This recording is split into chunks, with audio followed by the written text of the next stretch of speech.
Good morning, everyone. It's 9:30, so let's get started. I am Catherine Stevens, AEI's Early Childhood Research Fellow, and I'm really delighted to welcome you all here today for today's event on early childhood research. As you all know, early childhood has gained a lot of momentum in the last few years, and that has been especially focused on building state pre-K programs. Much of this new policy is being driven by early childhood research. In our policy discussions around early childhood and these new pre-K programs, we talk a lot about the findings of the research. But we don't spend very much time talking about the nature of the research that's produced the findings that we're citing. We don't talk about how strong the research is. We don't talk about what questions it answers for us and what questions it doesn't. So in other words, while we're all very familiar with the findings, the research that's producing those findings is kind of a black box. So that's what we're here to talk about today. The nature of the research in early childhood and the quality of the research base that's driving some really big and important policy decisions in early childhood. We have an amazing panel here today to address this question, and I'm extremely grateful to all of them for agreeing to come and spend this time with us. Before we start, there's just one other thing I want to emphasize. I think it's fair to say that everybody in this room is focused on getting to the right answer for kids. That's what we're here for, and that's the emphasis that I'm hoping our panel will have and the spirit of our conversation will have. It's just about getting to the right answer for kids. This is a super accomplished group, and reading their full bios would take me about 20 minutes. So I'm going to introduce them really briefly so we can get started on the conversation. On the far end, Bill Gormley is a professor of public policy at Georgetown University and co-director of the Center for Research on Children in the U.S. For the past 15 years, he's directed the very well-known research project evaluating the state-funded pre-K program in Tulsa, Oklahoma. Next, Russ Whitehurst is a senior fellow in the Center on Children and Families in the Economic Studies program at Brookings. He is also the editor of the Evidence Speaks Project, which is a weekly series of reports focused on elevating the role of rigorous research in making education and social policy decisions.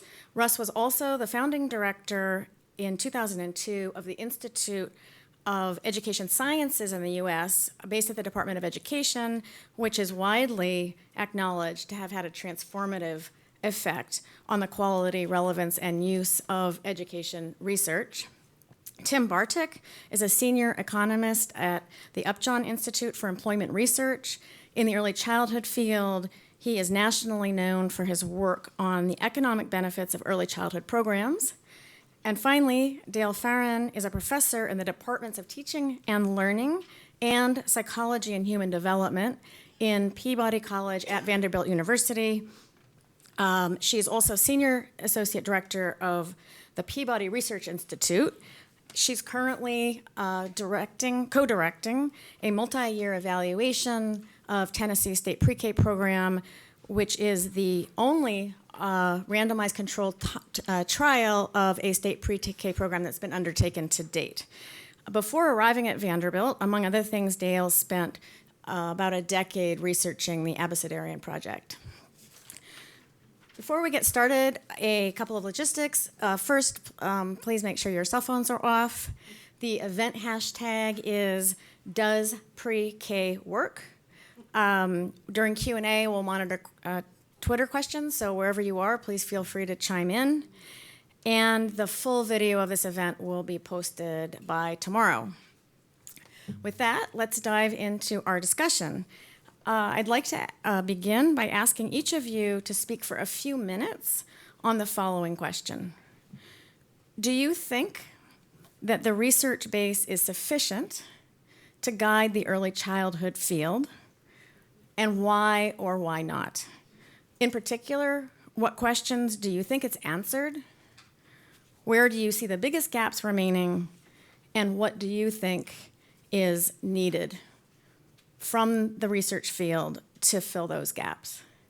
So, Bill, why don't we start with you, and then we can work our way down the panel. Okay, thank you, Catherine, and thanks to all of you for being here.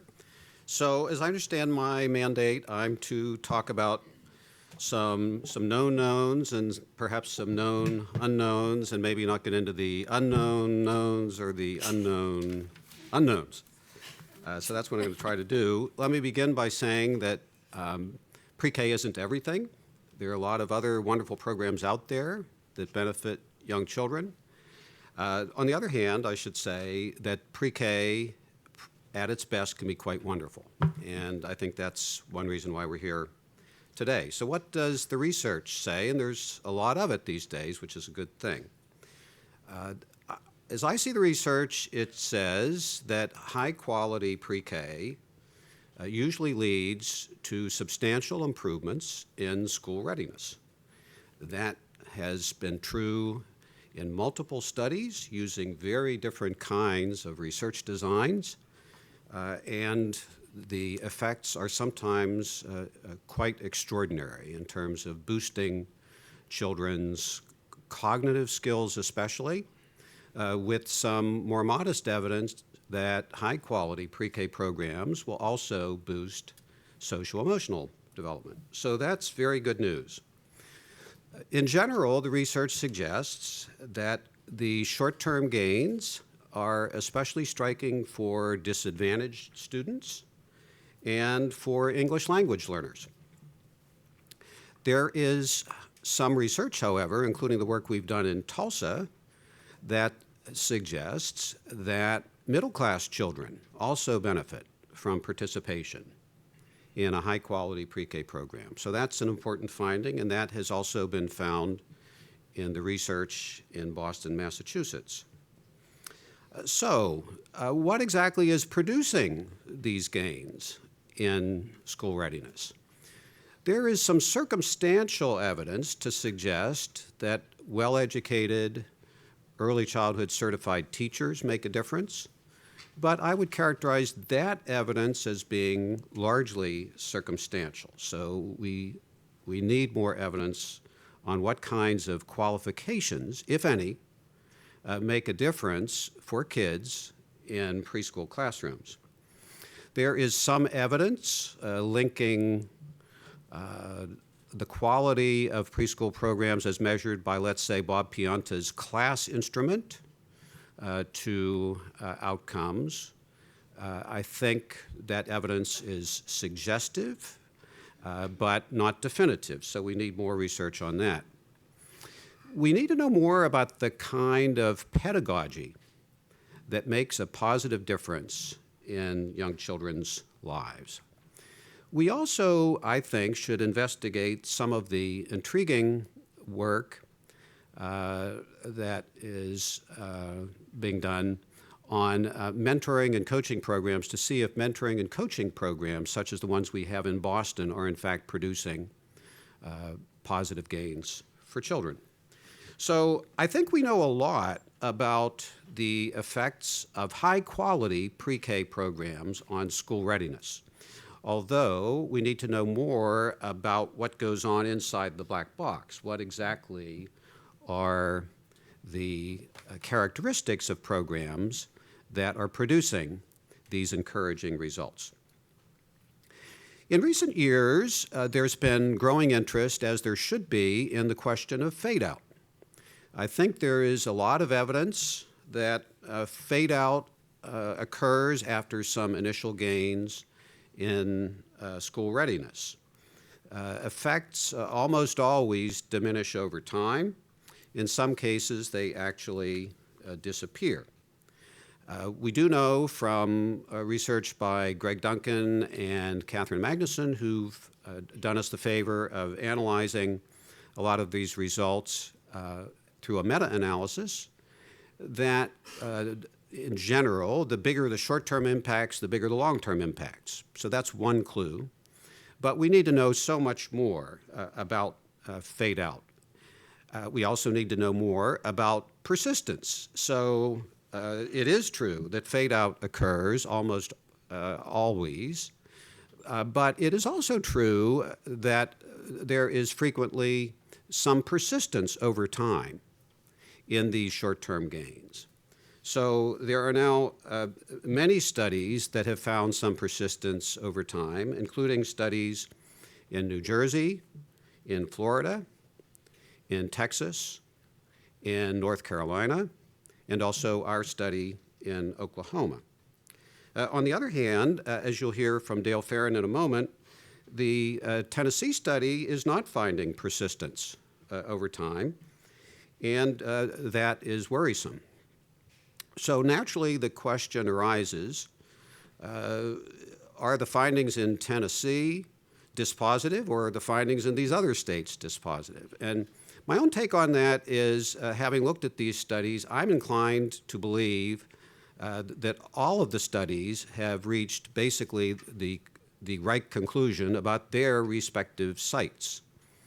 And even though there are differences in methodologies, that the differences in methodologies are not driving the differences in those outcomes. But we do need to understand better what is driving these differences in outcomes.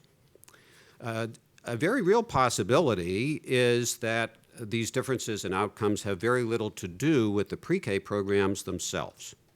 They may have a lot to do with what K through 3 teachers are or are not doing.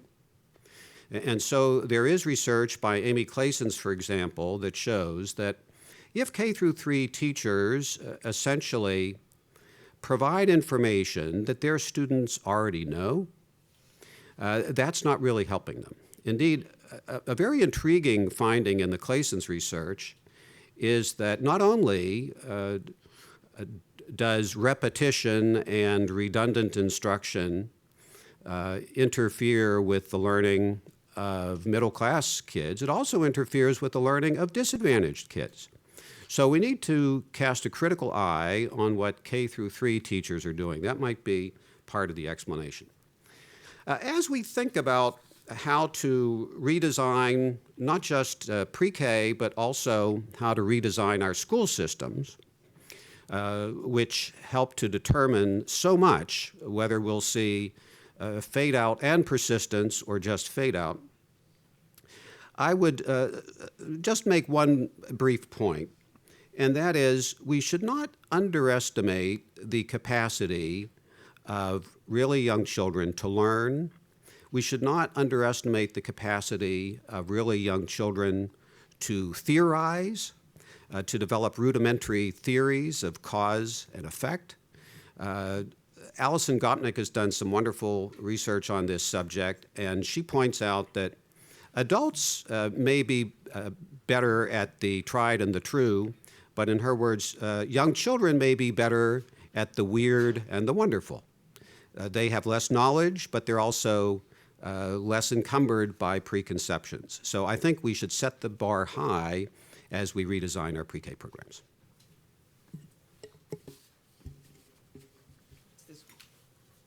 Which one? Ah, that one. Oh, I was on already. So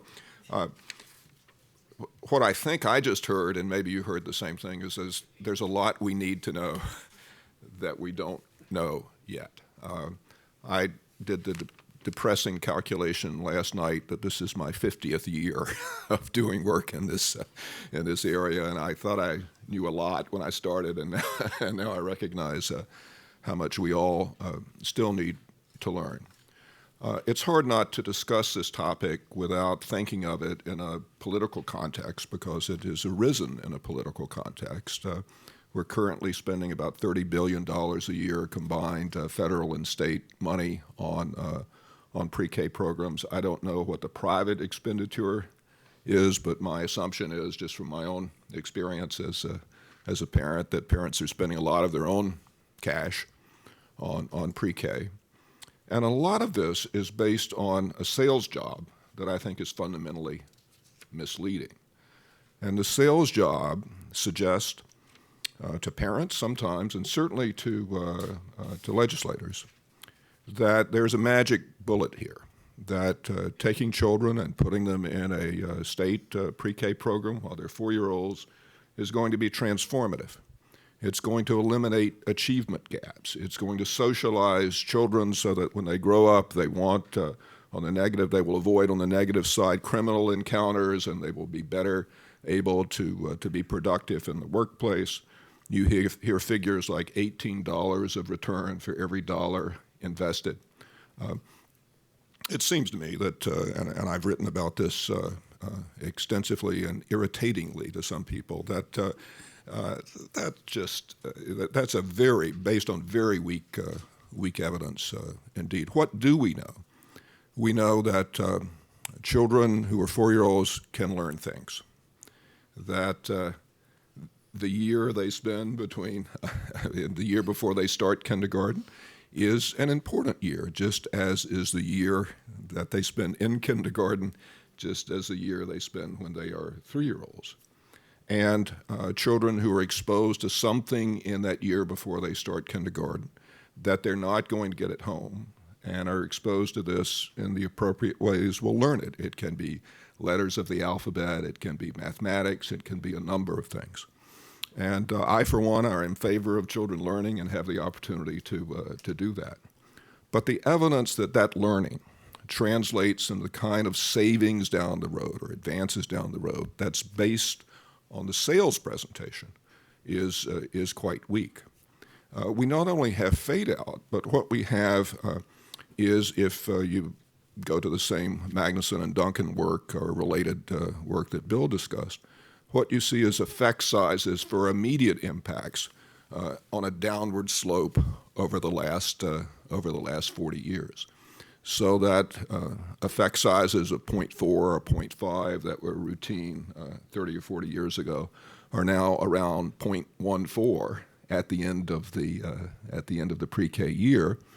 And you find a variety of studies, including the National Head Start Impact Study, the Tennessee study, in which it's not fade out, it's all gone. That is, you see nothing as soon as the kids are tested when they're when they enter kindergarten. And I think what's happening is we're seeing the impact of the counterfactual. That is, what is the experience children are getting if they don't go to an organized pre-K setting? And that has improved dramatically over the last 40 years. Parents in the lowest quintile of income are much more likely to have completed high school. 25% of them have college-going experience. There are a variety of things in the culture itself.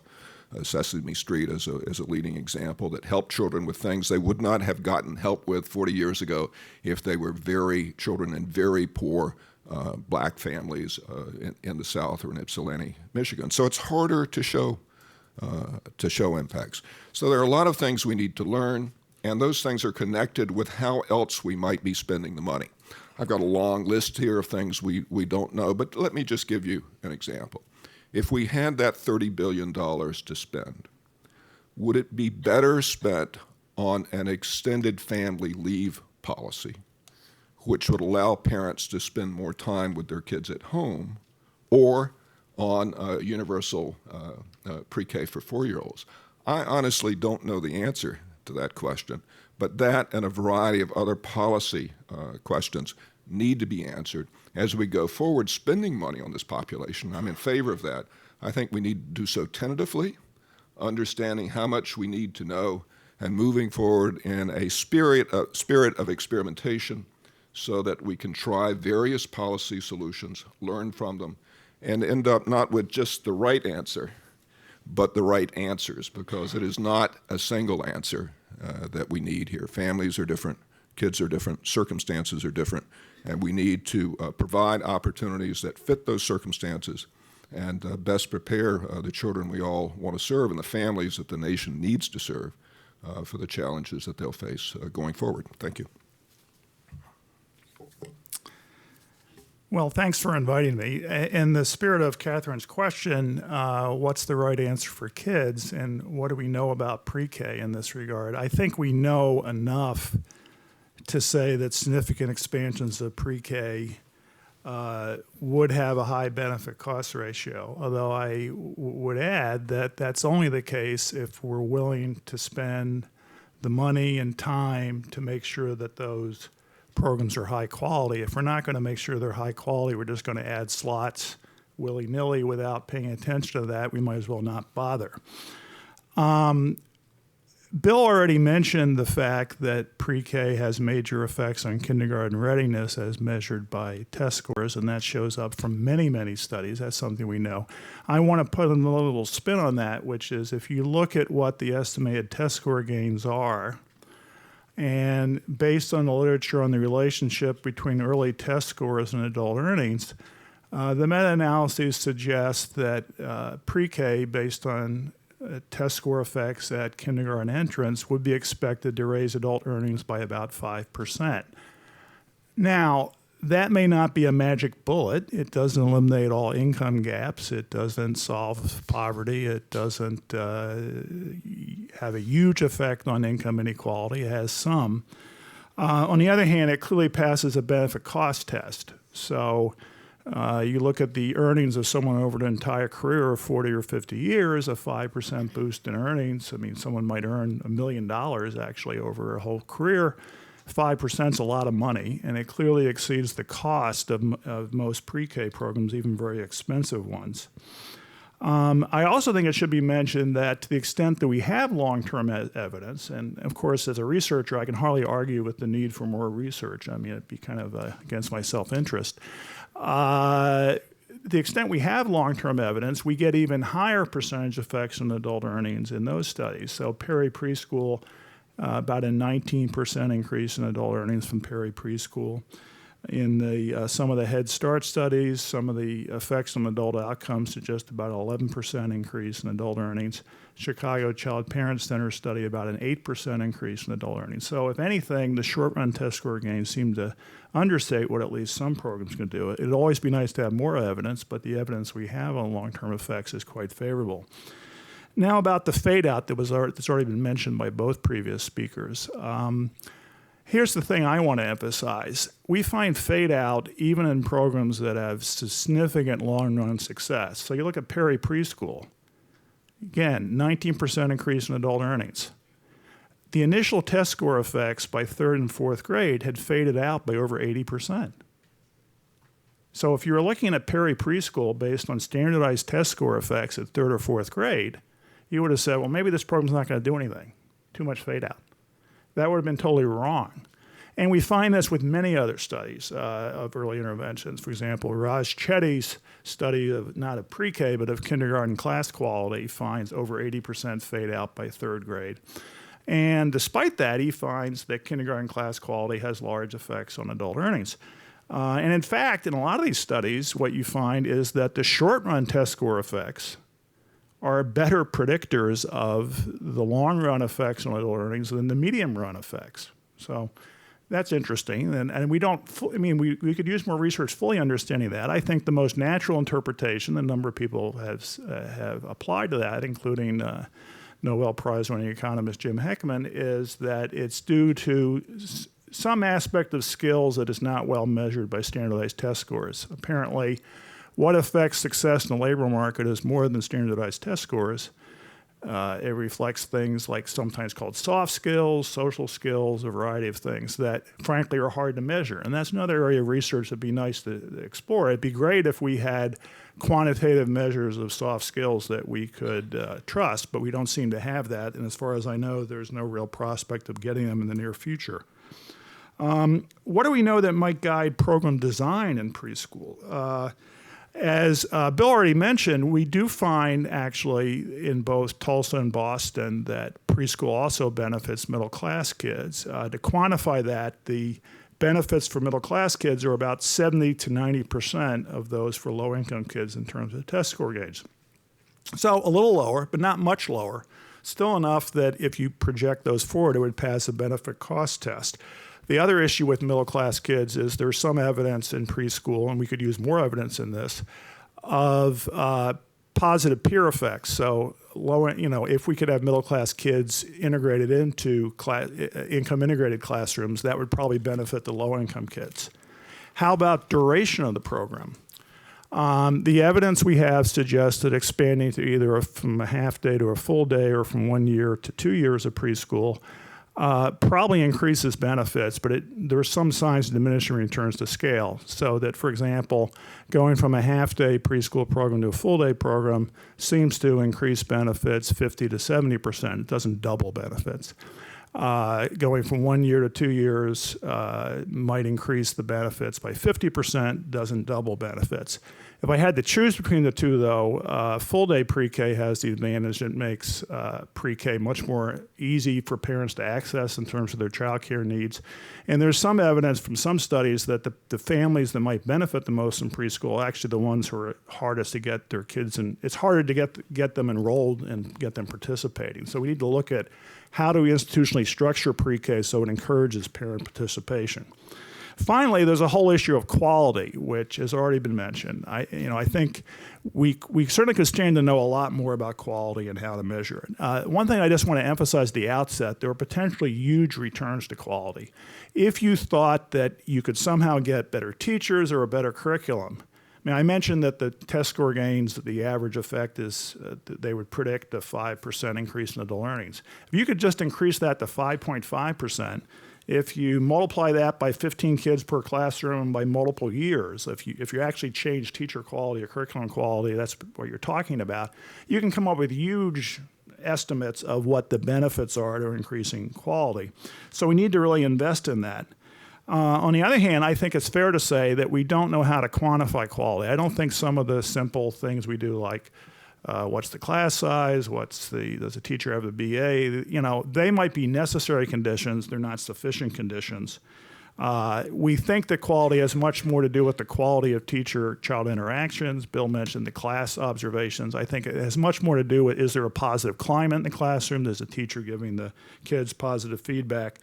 And I think we do think that things like teacher coaching can play a role in helping improve classroom quality. We also need to think about how do we retain good teachers, and that is affected by what compensation we pay them and what working conditions they have, and so that needs to be considered as well. So, if I would say the research does support a significant expansion of preschool, broad access for both low-income and middle-class kids. I would prefer a full-day program, but as I said, I don't think it's worth it unless we're willing to spend enough per full-day slot and also stick in the support services needed to make sure that is high quality. Thanks. Well, I'm delighted to be here. I am different from the other three people up here. I'll just give you a minute to figure that out. But let me tell you what's not. You know what the obvious is, but I'm also the only one here who's actually worked in one of those early intervention projects. I did have 10 years as a researcher with the Abecedarian Project. I would also venture to say I'm one of the few people, maybe the only person up here, who actually visits pre-K classrooms and takes data in them. I keep myself grounded by actually spending full days taking data in pre-K classrooms, which really helps make sense of data once you start to look at it, when you can link it to things you've actually seen. So I think I'm different in a number of ways, not just gender. However, our ages are all getting close. Converging. Yeah, so I'm really delighted to be here. So I am also a developmental psychologist, and I think much of the data that people are talking about has come from secondary analysis by economists, some evaluation studies, and I'm going to argue that we've actually lacked good developmental research to figure out what we should be doing for pre-K and how to scale it up. And I think this is evident when you look at what states are doing. They are doing things all over the place and calling it pre-K, but none of what they are doing relates to those early programs that Tim just talked about. So they are not carrying out Abecedarian, they're not carrying out Perry, they're not even carrying out the Chicago Parent-Child Centers. All of those had elements that are not being replicated in the pre-K programs that states are doing and scaling up now, in part because it's very expensive to do that. if you try to look at the developmental research to say, well, what should we be doing to create this quality, I would argue that the early childhood developmental research field has not been very helpful. We are really good at describing development. We're really good at correlations. We're not very good at understanding the processes that affect development or what should be manipulated to change outcomes. Those require the kinds of experimental studies that most developmental psychologists, I being one of them, just don't do. And we certainly haven't done it in the education field very well. So I'm going to give you a case in point. So there was a wonderful analysis by Greg Duncan in 2007, which has had a huge impact on the field of people thinking about what skills might be important in pre-K. So he took 5 different data sets, longitudinal data sets, and analyzed them. These were data sets that had initial skills and then outcomes at least as far as 5th grade, and some much farther. Okay. And it turned out that early math skills were highly predictive, and everybody just went nuts. Wow, we've been focusing on literacy. Gee, Minnie, we should be focusing on math. Well, wait a minute. Those are correlations. And I can give you 3 explanations for why those relationships might exist, only one of which is linked to an intervention that we should all be teaching 4-year-olds how to do more math. I mean, I agree with that, but nonetheless, and that because one, you don't know what these math skills were a proxy for, since nobody teaches math. It could be that they were really a proxy for kids' curiosity and incidental learning abilities, which are going to do them well in school later on anyway. Or it could have been that parents, they came from families that even if they were low income, just happened to be the kinds of families that emphasized sort of counting the forks when you put them out to set the table. And those are the same families who are going to be very advantageous to kids later on in their education. The third is a little harder, which is that teaching math somehow changes the brain, which then enables kids to learn later. So, before you begin implementing wide-scale intrusion into 4-year-olds and teaching them a lot of math, which I'm in favor of, I think it would help us to actually examine these correlations and do smaller scale studies to determine what's really having the effect long term. Okay, so now back to, that's just an example of how developmental science has not been terribly helpful to the field. It helps at shining a spotlight on things we should look at, but it doesn't give you the answer. So I want to say to you some things that I think are really important. One is the things we need to know that we don't know right now. What early skills are the most important to affect? What's happening in pre-K is that they are actually impacting those skills that are easy to measure. It's like looking for your watch under the spotlight. No, I didn't say that right. Street light. Thank you. When you lost it in the bushes, because the light's better. I mean, we can measure certain things, very concrete things. We do that a lot. And we mark our gain over the pre-K year in terms of gains on those measures. And I want to tell you, having given many of them and with thousands of children, it's pretty easy to get some gains on only a couple of items because the floor on those measures is pretty bad. So small gains are easy to get. Small gains in terms of items are easy to get. Big gains in terms of your percentile and standard scores. We need desperately to know what kinds of early skills in children are actually linked to long-term school success. Maybe it is soft skills. That would be kind of a miracle from 9 months of pre-K, but maybe it is soft skills. Then we need to find a way to measure those things, because then we need to know what affects them. We can't do good pedagogy, as both Bill and Tim talked about, unless we know what it is we're trying to affect.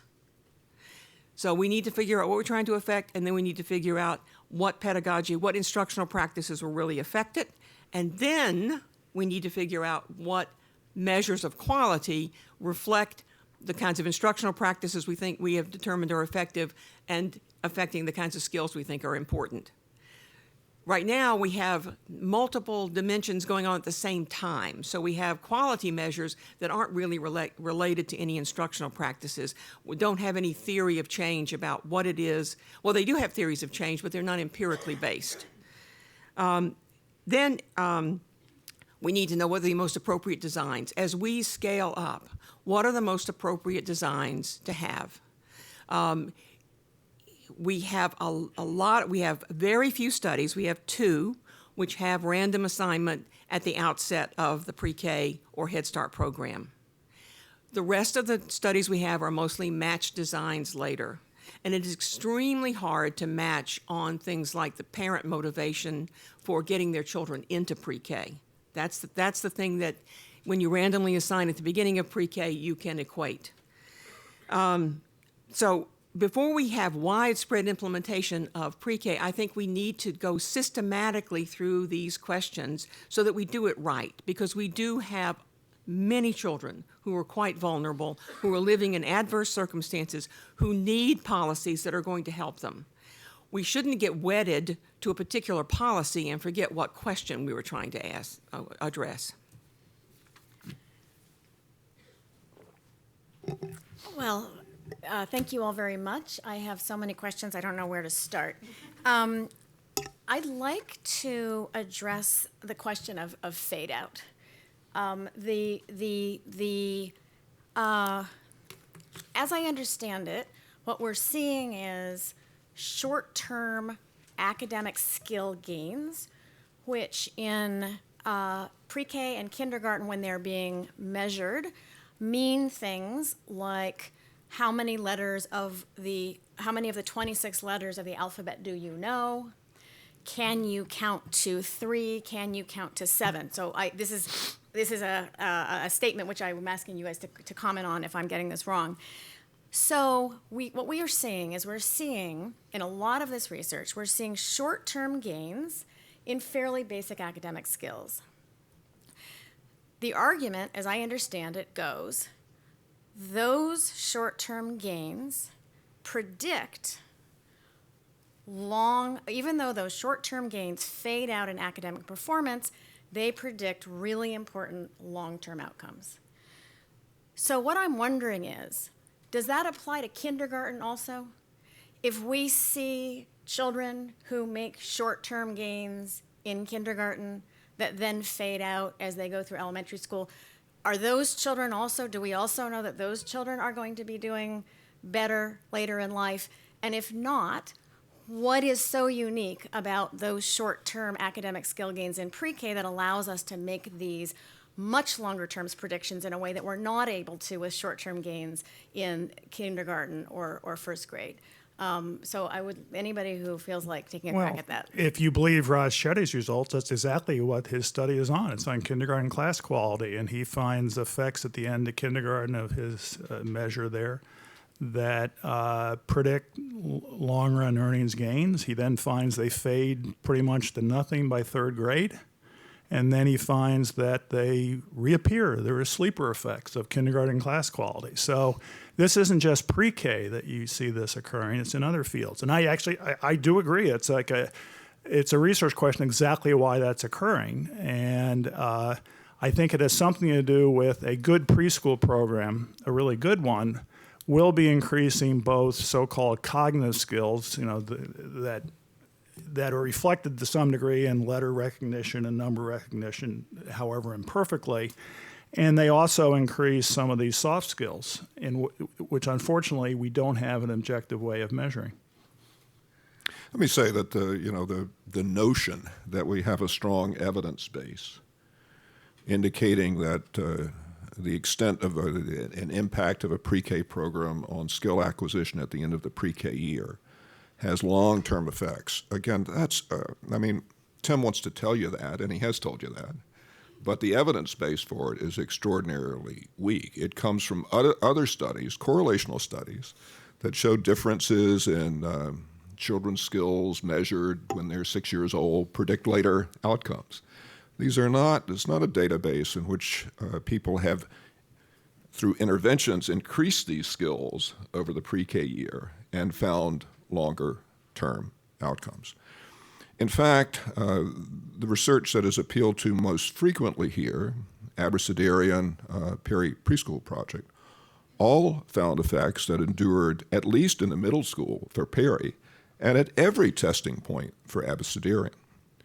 So I think we at least have to pay attention to the speed of fade out and not generalize from studies that may have shown long-term gains where the effects endured through middle school and say, well, we're going to get the same kind of long-term benefits for effects that don't even last until the end of kindergarten. We just don't know that is the case. We should, by the way, expect fade out.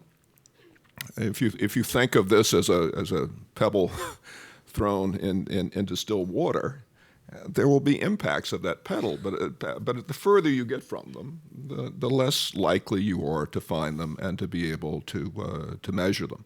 So, I challenge the premise and think that we're not at all sure that we're going to have long-term impacts based on intervention effects that are simply not there a year and a half later.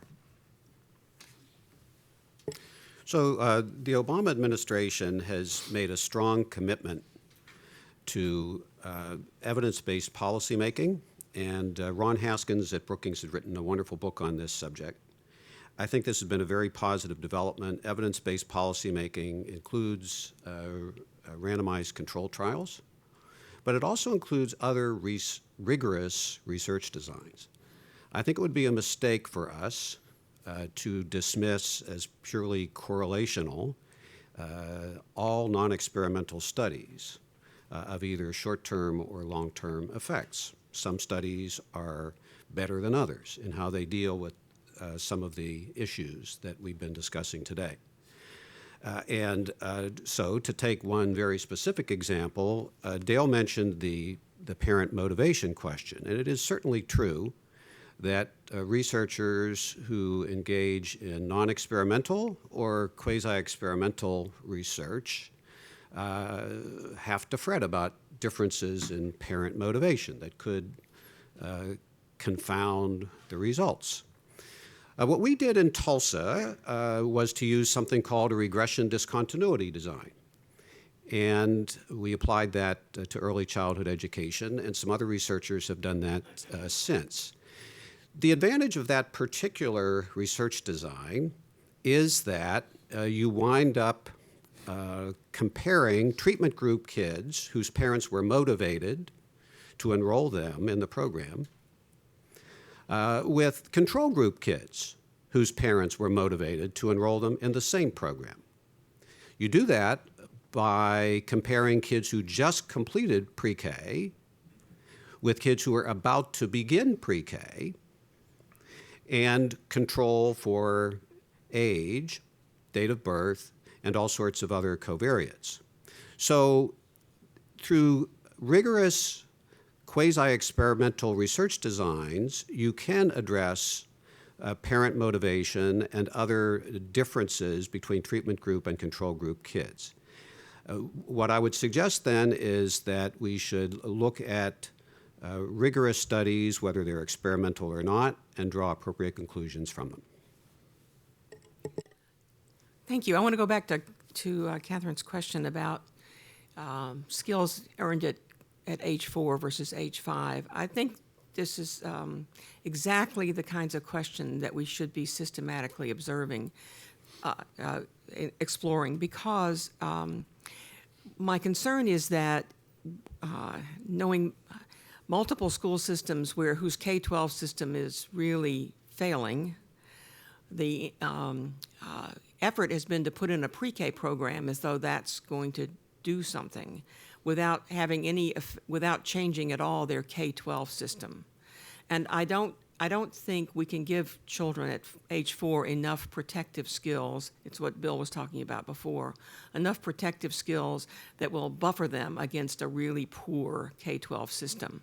And I think we don't know whether the skills that children gain in a good kindergarten, as Tim just talked about, if those skills are equally important for having gained them at grade 4. But we do know being in a bad kindergarten is not a good thing for children. And so we need to be looking across the whole pre-K through 12 spectrum and figuring out how to create quality all along the way.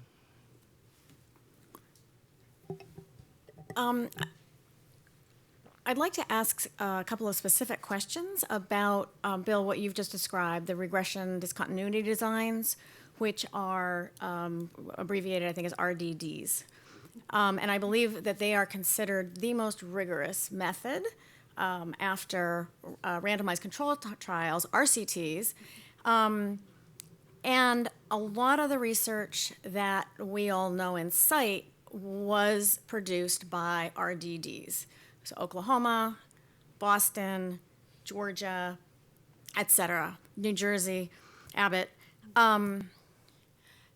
This is a question that I have about RDDs, and I'd love to get you guys' thoughts. Bill, the quality of the research that you're doing, the rigor that you're bringing to Oklahoma, in my observation, is exceptional. And what I've seen in some of these other studies are I think, raise questions, and I'd love to get you guys' thoughts. So just to explain, as Bill explained, the way an RDD is done is if there is an age cutoff in the state for a child to enter pre-K, let's say they have to be 4 before September 1st. So any kid who turns 4 on September 1st or September 2nd has to wait a whole year to go to pre-K. So, and they will then be entering a year later. So what an RDD can do is take all the children, let's say that were born in August of 2015, and they'll spend a year in pre-K. A year later, they're entering kindergarten, and all the kids who were born in September of 2015, whose parents want to send them to pre-K, are now entering pre-K. So you've got two groups of kids that are really close in age. One has spent a year in pre-K, and the other is just starting. So this is, as I understand it, the way these studies are designed. There are 2 questions, 3 big questions. One is, in this kind of a study, you're comparing children whose parents wanted to send them to, were sending them to pre-K with other children whose parents want to send them to pre-K. And in a lot of cases, as Tim mentioned, those are actually not the children who are going to end up the very most expensive for our society. If you've got a mother who's making a big effort to get you into pre-K, or even just an effort to get you into pre-K, you may not be the person who is going to end up getting pregnant when you're a teenager, dropping out of high school, having horrible crime. That's more likely to occur, as I think we all know, with children who don't even have parents who are able to get them into pre-K. So that's one question, right? There's a whole group of very important children who would in fact be addressed by a $30 billion parental leave policy that would not be addressed by in this RDD model. Thing one. Thing two is the way these studies are done is you test both groups of children at the same time. One is starting kindergarten and the other is starting pre-K. One flaw in these studies, as I understand it, Bill, I do not believe this is true of your studies. In Georgia, for example, children, the school kindergarten started at the beginning of August, and children, the testing of those children started in mid-September and continued through December. So the results for Georgia that are reported as gains from a year of pre-K actually include the gains from a year of pre-K and several months of kindergarten. That may or may not be important, but it's not something that's sufficiently addressed. And this is you can read these studies, and this is the researchers in some cases are very clear about this. The Abbott research does not report when it tests children, so we have no way of knowing how that factor is playing in.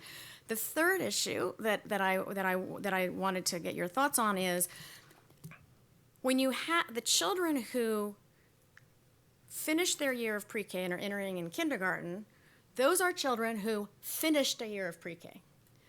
The children who are beginning their year of pre-K, who are then being tested as a part of these studies, include 2 different groups of kids. One, the children who are going to finish that year, and 2, the children who are going to drop out. They may drop out because they couldn't handle the program.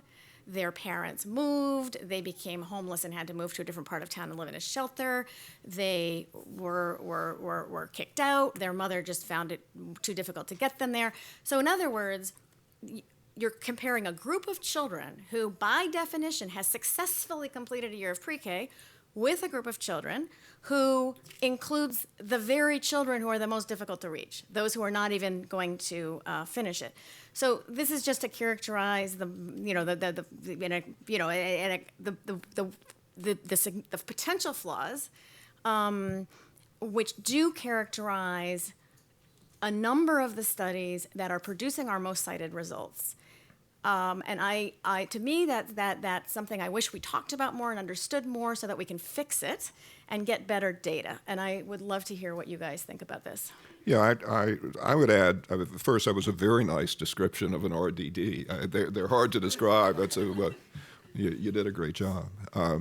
There's one other potential problem here, and that is RDD designs include something called a forcing variable. That is the thing that kind of arbitrarily puts one group of people on one side of the fence and the other group of people on the other side of the fence. In this case, the forcing variable is the age cutoff for school entry.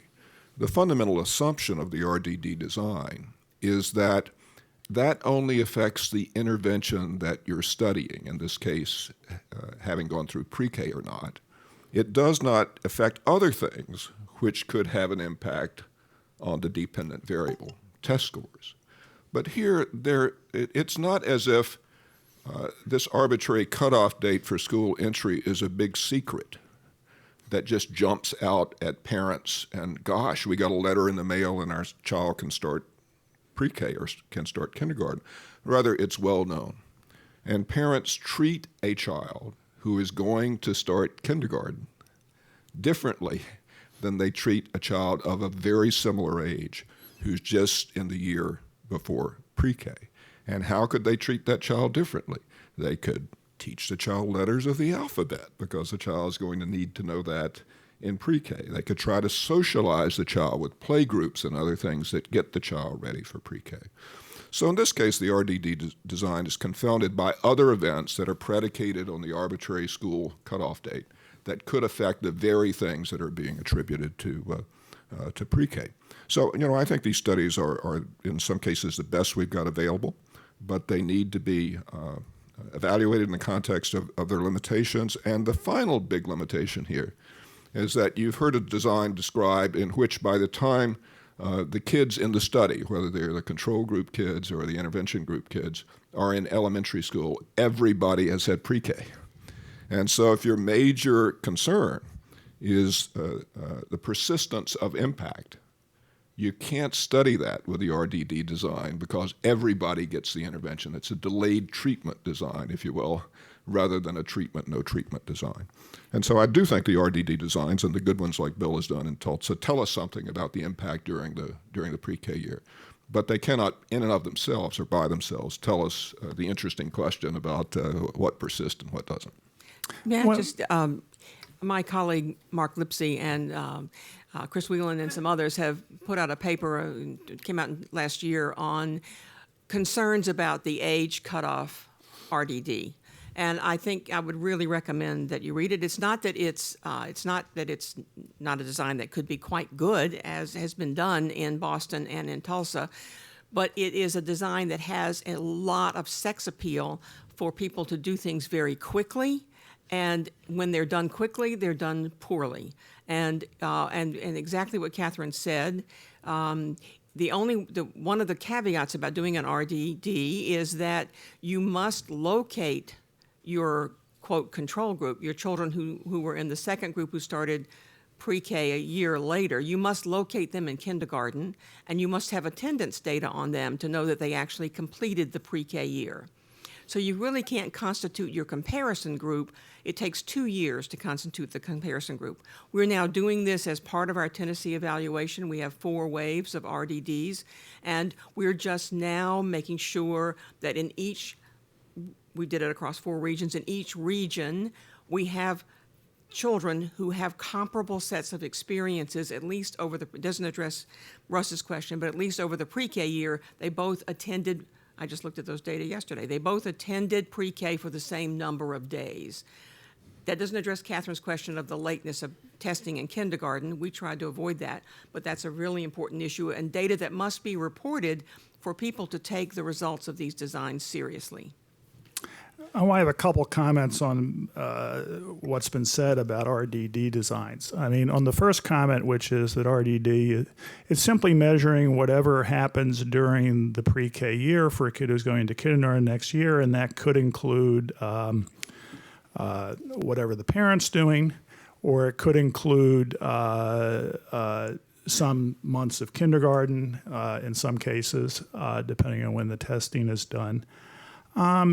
Here, I think we should note that although that potentially may cause bias, the main thing that parents probably do the year before kindergarten is put their kid in preschool.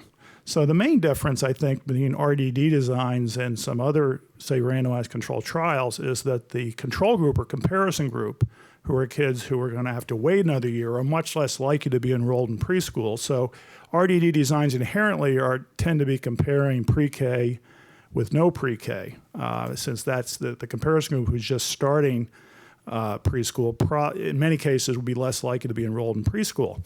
And I should also note that if you look at the results from the studies, they suggest that this problem of bias due to parents doing some special prep is unlikely to be a major problem. For example, if there was such a bias, what a curious thing that we find that we look at full-day RDD evaluations using RDD of full-day pre-K versus half-day pre-K, we find effects of full-day pre-K that are about 70% higher. Now, to explain that by bias, we have to assume that somehow parents who go into full-day pre-K, that they're doing much more letter and number stuff in the year before kindergarten than the other parents who just have their kids in half-day pre-K. That doesn't really make much sense. I mean, it really is kind of, the pattern of results is very suggestive that we're finding a true effect of pre-K where there's an effect of duration that's about what we'd expect, that it goes up but it doesn't double. Okay, so I think that the pattern of results across full day versus half day pre-K with RDD strongly suggests that it's the pre-K that's driving the results, not something else. Now about attrition. There's attrition of any study you ever want to look at, randomized controlled trials, everything else. Always a potential for bias. What I would note here is it's not clear which direction the bias goes. If you're looking at people in an urban school district and you can't track down some of the kindergartners and people entering kindergarten, a lot of cases it might be because the parents were able to move to the suburbs or whatever. So it's not obvious that the attrition issues of not being able to find some of the pre-K people a year later at entering kindergarten is actually necessarily biasing against, in favor of pre-K. The other thing I would note, in Kalamazoo, we did an RD study where we actually just looked at the same kids. We had exactly the same kids. So if there was an attrition bias, it doesn't exist because we're comparing kids starting pre-K and kids starting kindergarten. We just included kids in the sample if we could find them a year later. Now, that raises the issue that Catherine said, what about the kids who don't enroll in pre-K at all and aren't motivated? As I mentioned, there's a good study, and the study I'm thinking of is by Pat Klein and Chris Walters at UC Berkeley, that finds that the people who don't participate in pre-K, the less motivated, might have higher gains from pre-K. So if anything, the fact that RDD designs are based on motivated parents might suggest that in fact we're looking at a group who may have lesser benefits from pre-K than would be true of the group whose participation we're trying to elicit. So if anything, I think that biases the RDD designs against finding large effects. Well, you know, to argue that the bias could go either way is a fundamental admission that the design includes the potential for bias. As does and every that study. Simply has to be part of the consideration of the strength of the strength of the evidence. We don't know whether the mothers who send their kids to the full-day pre-K behave differently than the mothers who send their kids to the half-day pre-K. We don't know that, so we don't know which direction the bias goes or whether there is bias. With a randomized trial properly conducted, that bias is accounted for. And so one design is stronger than the other. Doesn't mean you dismiss out of hand the results from the RDD. It means you have to be careful about it. So I'm extraordinarily excited about the research that Dale and her colleagues are doing at Vanderbilt with the Tennessee Pre-K program, because it will be the first time we can see what the impacts are estimated from an RDD design versus the same impacts estimated from the randomized trial. And it's the comparison of those two that'll answer these fundamental questions about whether we should be relying on this design or whether it's all over the place with respect to the gold standard and has to be treated that way. I hope this discussion is not too wonkish for... She asked the question. That's true. That's true. So I hope this leaves you so excited that you want to go out and read RDD studies. You can find ours in Science Magazine in 2008 or in Developmental Psychology in 2005. And we tried to explain it almost as lucidly as Catherine just did. I'd like to distinguish between infirmities of different types of research designs and infirmities uniquely associated with the RDD. And so, for example, Catherine mentioned that sometimes in early childhood education research, the testing extends over a long period of time. And I think that's a problem, but that's not a problem that's unique to RDD designs. As it turns out, in Tulsa, we were incredibly fortunate every time we did testing of kindergarten and pre-K entrants, because they have a gathering literally before classes ever begin, and we were able to convince the school superintendent that the testing should take place literally during that window before classes actually begin. So this was very fortunate, and in the real world, researchers are seldom that fortunate. But again, that's a potential problem that needs to be red flagged. It's not especially associated with RDD designs in particular. There are, however, some peculiar problems that are associated with RDD designs. And so one of them certainly is that when you're trying to compare the treatment group and the control group, if you simply do the analysis right then and there, and you compare kids who just completed pre-K, as measured by where they are in June of the relevant year, with kids who are about to begin pre-K, you are potentially comparing apples and oranges, because you may be comparing kids who completed pre-K with kids who are going to, some of whom are going to drop out of pre-K.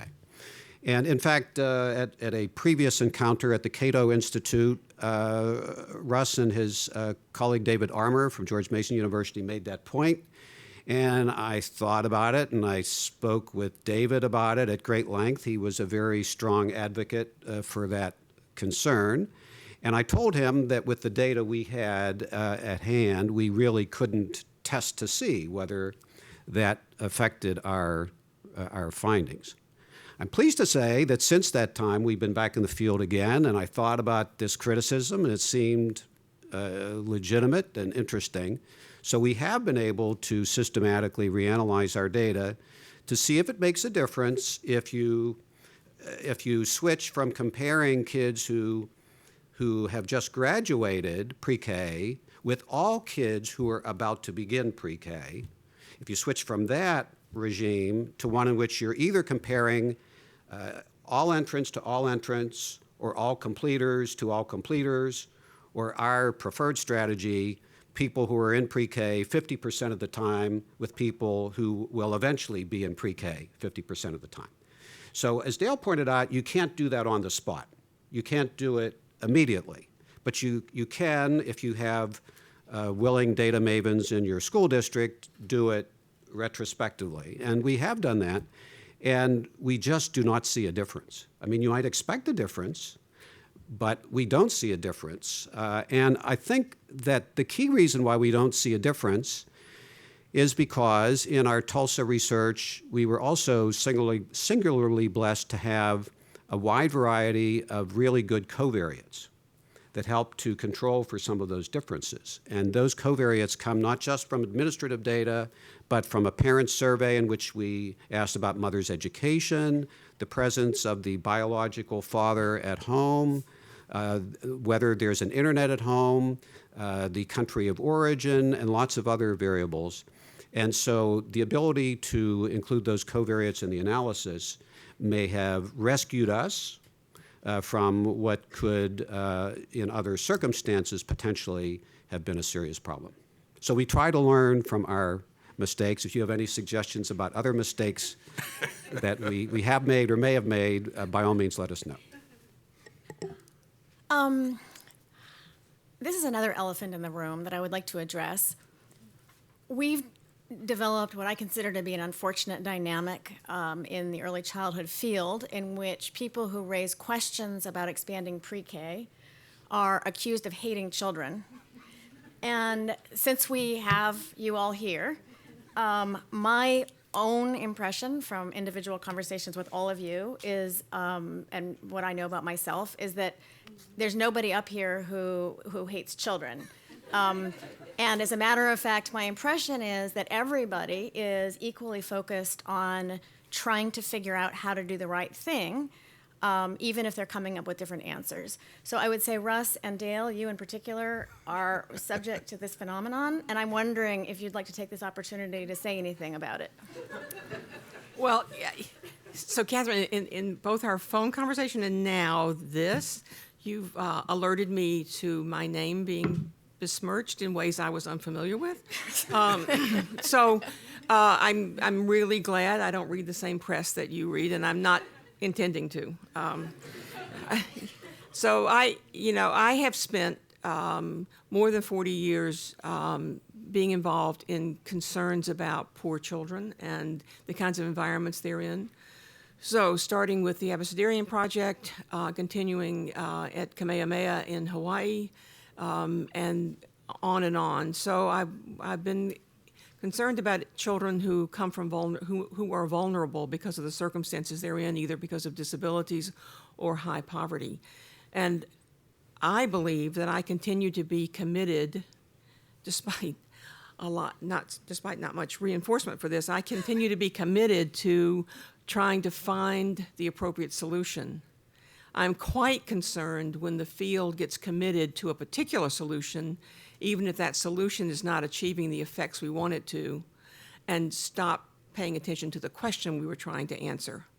And I think we do need to think about the experiences that children have 0 to 5 in this country, and I think we should think about them 0 to 5.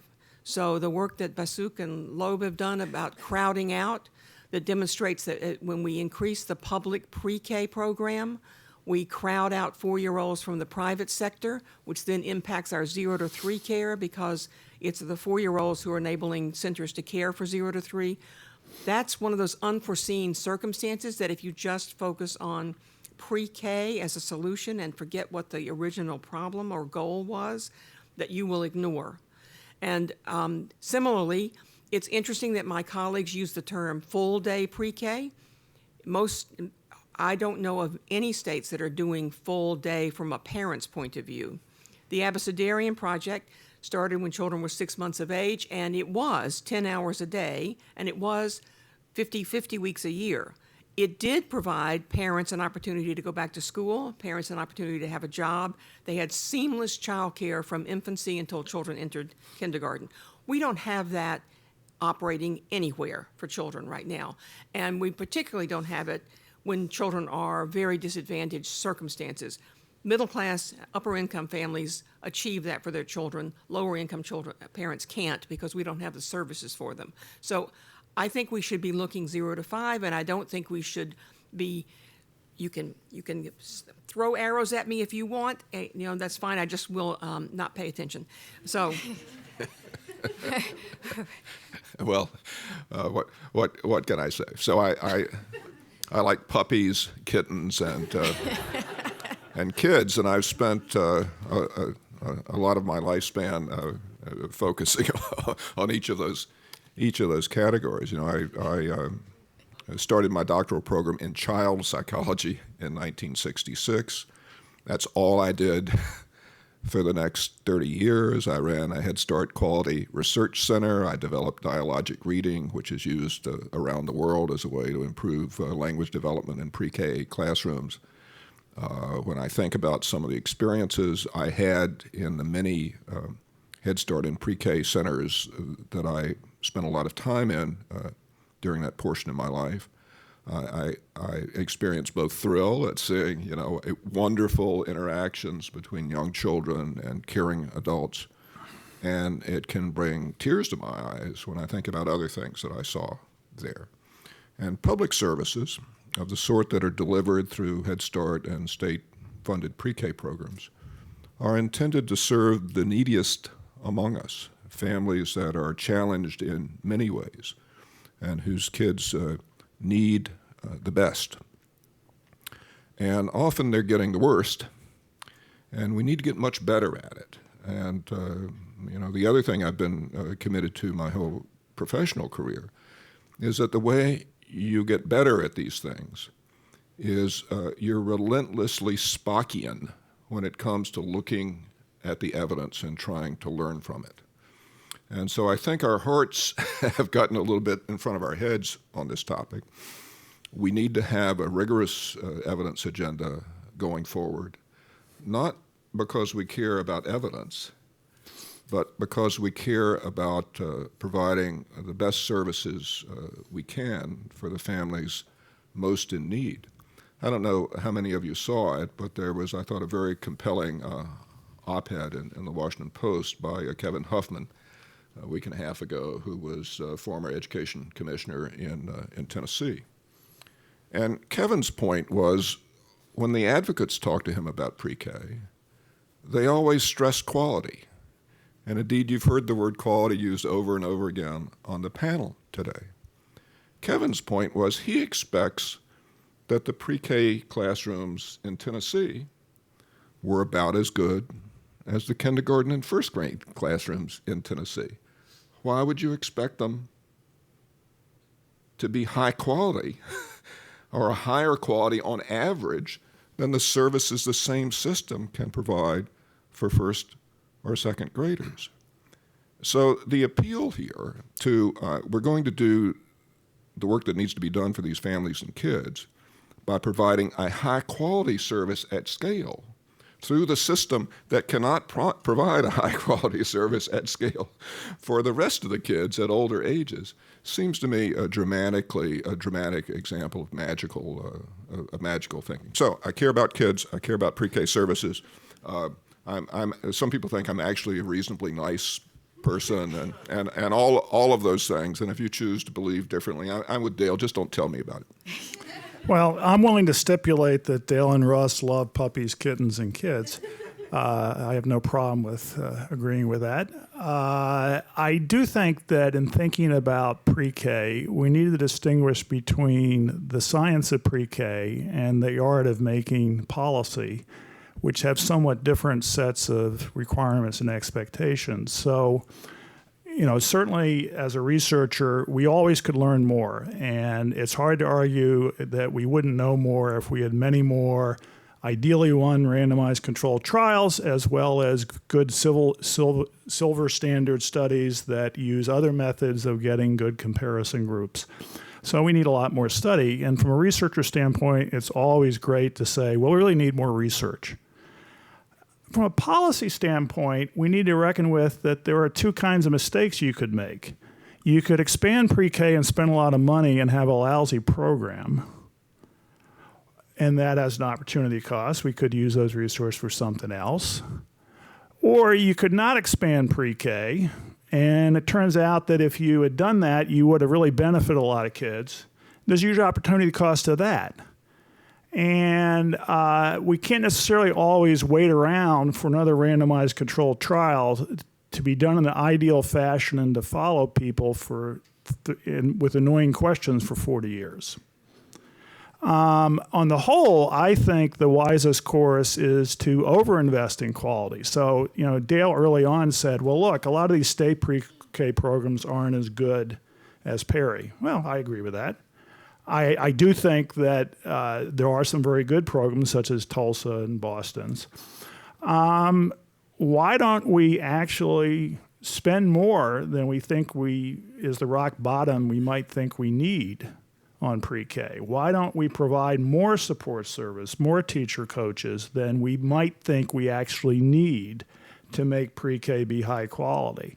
Why don't we err on the side of overinvesting in quality? I think that would be a way of maybe hedging our bets a little bit. Maybe we're not sure exactly what we can get, what's the minimum necessary pre-K intervention to get the kind of results we want, but so let's overinvest in quality. I think that would make sense. Bill, do you have any comments? I used to hate dogs. We now have a Havanese puppy, and I no longer hate them, but I don't exactly like them either. Oh, there you have it. I rest my case. Okay, on that note, we will take some questions. Just a couple of things. Kelsey and Max are going around with microphones. Please wait for the microphone. We ask you to state your name and your affiliation, and we ask you to ask a question. This is a tempting area, as you saw me succumb to pontificate in. So we want quick questions so that we can give our panel a chance to respond. Piper? Thank you, Catherine. I'm Piper Davis. I'm the Executive Director of Educare of Washington, D.C., and thank you all for your great comments this morning. My question is, there seemed to be some consensus about, yes, quality is critically important and has an impact, but what the components of quality are, and Dale, you spoke about that in particular. Can you tell us about some of the studies that are going on to parse out the pieces of quality, and if you have any hypotheses about what some of those components might be, if you could share what they are that should have some further research? Oh, thank you. Do I get the rest of the time? No. Okay. I think this is really a very critical question. I want to frame it two ways. One, I think we need to think about whether we're talking about quality within a delivery system that's in a public school. So most states, not all, but most states are increasingly putting their pre-K programs in public elementary schools and associating it with the K-12 system. So we have to think about, we're talking about what quality can be delivered within a K-12 or a pre-K-12 system versus whether we would deliver pre-K intervention or preschool intervention in other delivery systems, and whether components of quality might be even more possible if you were in another delivery system. So I think we need to look within the K-12 system, but I think that'll frame us down in a certain venue, and we might not see other elements of quality that might be out there if we were in a different delivery system. We're in the second year of a very intensive continuous improvement program because I love children. Working with 26 classrooms where we are there all the time these are all public school classrooms, collecting data on very detailed data on teachers' interactions with children, how much they're listening, how much they're talking, what their behavior approving rate is versus disapproving. We give that feedback to them in real time within 2 weeks. We work with the coaches. We've learned so much about this. That's why I would take the rest of the time, so I won't do that. But one thing that's really heartening is we're back in this year, having given them a lot of feedback about this, and we've seen things change. So we've seen rates of listening to children actually double. We've seen rates of approving actually now exceed disapproving. They were disapproving was 2 to 1 before. So I think you can make that, but you have to be able to focus on not ratings of things like emotional responsiveness. You have to talk about genuine behaviors and how to change them, and then we have to see if that makes a difference in child outcomes. But I think there's a lot of work that needs to be done to empirically validate the kind of instructional processes that are important. I would just add at a policy level that most of the conversation about quality and state attempts to make sure that the pre-K services they're delivering of reasonable quality have focused at the center level. Centers are graded. If we've learned anything from research in K-12, it's that the powerful differences that are under the control of the system are at the classroom teacher level, not at the center level. It's about 4 times as much variance is accounted for by teachers in elementary school than by the elementary school itself. And so I do think that what we need to do here is focus laser-like on the quality of adult-child interactions, and probably start, as I think the appropriate place is to start with K-12 teachers in getting the bad apples out of the barrel. So a really bad teacher, and I've seen them, can do, I think, real lasting damage. And it doesn't take the technology or the science to identify the really bad ones that it would take to identify the really good ones.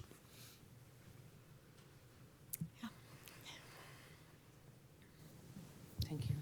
Hi, I'm Penny Starr with CNS News. There's been a little bit of discussion about parents, the extended leave on a policy level, and then also some challenges of poverty and other things. But I'm curious, listening to this, about why isn't the discussion more about empowering parents to teach their children? There's somehow seems like everybody thinks that children out of the home in a especially public school is somehow a better way to teach children. And I'm just wondering where the empowering parent part of this comes in. Thank you. I guess my comment, this is kind of also respond to something that Russ said earlier about this. I don't think that parenting programs are a magic bullet either. And the reason is, although it's tempting to think that you can easily change parents' behavior, it's not necessarily easy. If we could run a magic seminar for 45 minutes and change parenting, that would obviously have a far greater benefit-cost ratio than preschool. But it turns out that running a 45-minute seminar on parenting does not, in fact, change parenting. Now, if you look at the Nurse-Family Partnership Program, which has randomized controlled trial evidence that it works, it's more expensive per kid than a full day of preschool. It's $11,000 per kid. And that's because it involves a trained nurse. It involves multiple meetings, interacting with the parent over, from the prenatal period up to age 2, many visits back and forth. Even then, actually, the extent to which you can measure it, Nurse-Family Partnership Program probably has somewhat smaller effects on long-term outcomes than high-quality preschool. It does, however, also pay off in terms of some beneficial effects for the mom. So I wish there was a simple magic bullet with parenting programs, but as far as I know, it doesn't exist. And I just say this, parenting grows out of context. And if we don't change the context, it's very hard to change the parenting. And a lot of the parenting programs are based on correlational studies, typically with middle-class parents, about parenting practices they think will work. They won't work in contexts in which parents are having to raise their children. And if we are going to get serious about this, we have to think about what context could be changed that would enable parents to be more positive and facilitative of development of their children. It isn't that they're just willfully so. 2 things, and I'll try to be brief. One is that this is one of the important policy questions that I think is going unaddressed. What's the appropriate distribution of public expenditure on the center-based program, parenting programs, or I think the combination of the two, so that you're providing some information to parents as their kids are going to school. Second, we shouldn't give up on easier, simpler ways to get this done. Those of you who don't read Evidence Speaks, go to Brookings, log on. There'll be a piece out tomorrow by Susanna Loeb that describes the effects of a simple texting program to low-income parents during the pre-K year. And so on Monday, the parent will get a text that says, "Did you know that knowing the letters to the alphabet is important?" On Wednesday, a simple text that says, "Why don't you point out the first letter of your child's name every time you see it on a sign?" And on Friday, another simple text message about using letters. And it has a very strong impact on letter knowledge, on interactions between parents and children. We've tended to go at this with the 45-minute seminar, but there are probably ways that we can bring information to bear to parents that's easily consumable by them, that's at a level that doesn't require them to take a lot of time, and that can make them help their children do a better job. Back there.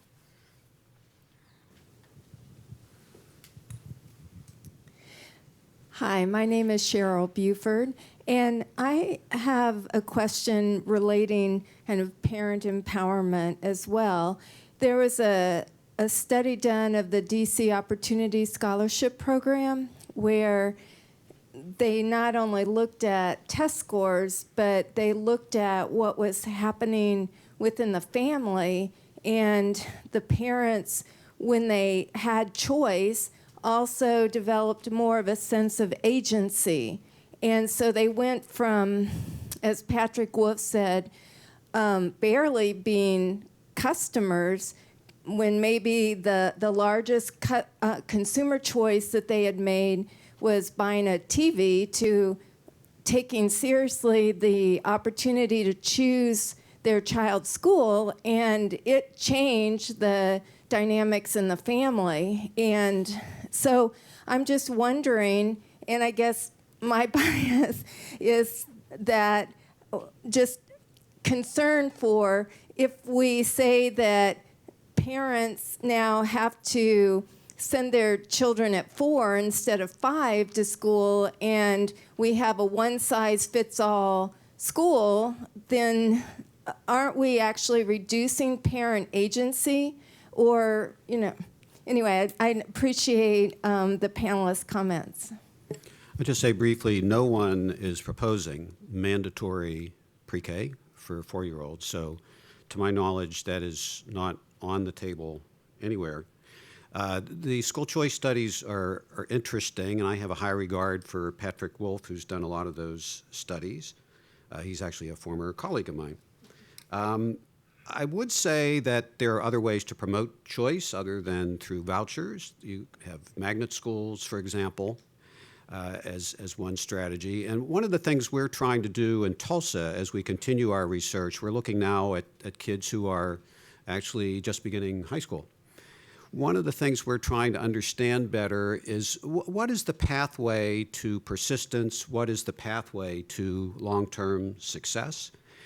And we're still analyzing our data, so we don't have any big revelations to make on that today. But one of the things we are looking at is whether the presence of a strong magnet school system may actually be an important pathway for persistence of pre-K effects over time, because it gives kids who have gotten this big bump from pre-K an opportunity to navigate within the school system to schools which are arguably better, and that may ultimately have some positive consequences for them. With respect to this issue of pre-K and choice, I think actually we didn't discuss this as one missing area of research. So you have different delivery mechanisms at the state level for pre-K. So Oklahoma is more, at least through the public schools, or the public schools in some cases contract out. Georgia's more of a charter school approach to pre-K. Florida's more of a voucher approach to pre-K, although it's pretty underfunded, so it's not clear that that really works.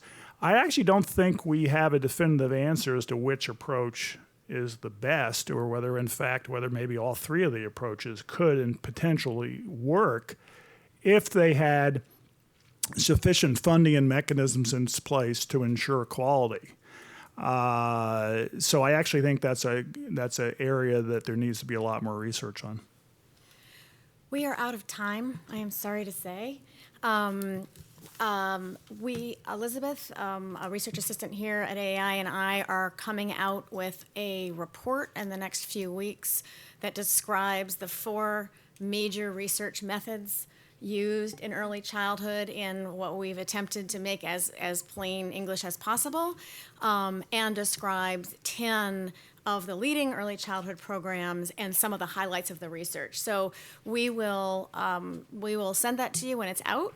And I do encourage you to look at the actual research studies. They're intimidating at first, but they're really worth looking at if you give yourself a little bit of time, because they've got some really important information.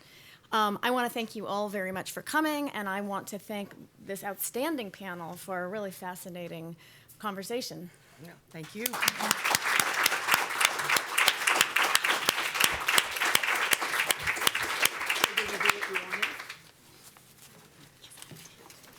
have any tips on learning to like dogs?